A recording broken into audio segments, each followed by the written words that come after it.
Hi everyone, welcome to my another mini vlog. তো আজ ছিল শনিবার আর আজকে আমার ডিউটি ছিল এনসিডি ক্লিনিকে। তো প্রত্যেক দিনের মতো আজকেও আমি ব্রেকফাস্ট সেরে ড্রেস নিয়ে রেডি হতে বসেছি।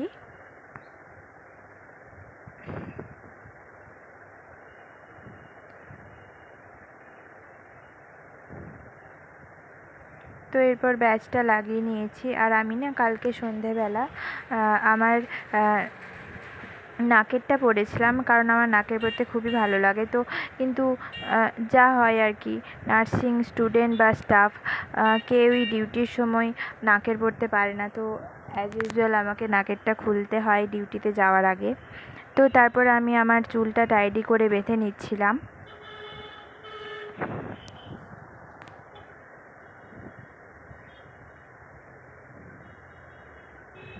আর কাল আমি শ্যাম্পু করেছিলাম, তো ওই জন্য আমার ছোট ছোট চুলগুলো মানে একটু হাওয়ার জন্য উড়ে যাচ্ছিলো, তাই আমি ফ্যান বন্ধ করে সানস্ক্রিনটা মুখে নিচ্ছিলাম।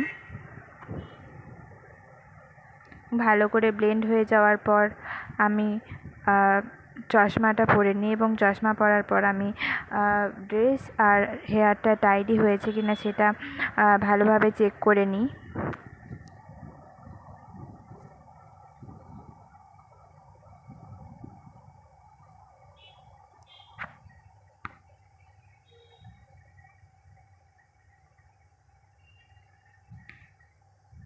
এরপর আমি ওয়ার্ডের ব্যাগটা গুছিয়ে নিই, এবং এখন আমি পুরোপুরি রেডি ওয়ার্ডে যাওয়ার জন্য, এনসিডিতে যাওয়ার জন্য।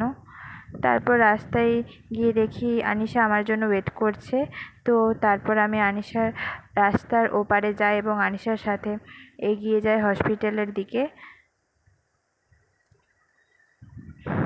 আজকে শনিবার হওয়ায় আজকে হসপিটালে তেমন খুব একটা ভিড় নেই, চারদিকে বেশ ফাঁকা ফাঁকা। অতটা হসপিটালে পেশেন্টদেরও ভিড় নেই বা পেশেন্টের বাড়ির লোকেরও ভিড় নেই। তারপর আমরা প্রথমে আসি জেনারেল ওপিডিতে। সেখানে দেখি ঈশিতা, দেবযানী, সৃজিতা এরা অনেকে রয়েছে।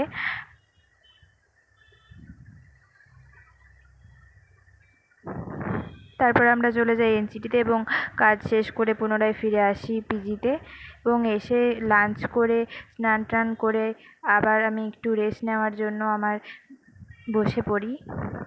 তো আজকের ভ্লগটা এই পর্যন্তই। আর এনসিডিতে আমরা কী কী করলাম সেটা জানাচ্ছি পরের ভ্লগে। তো থ্যাংক ইউ, বাই।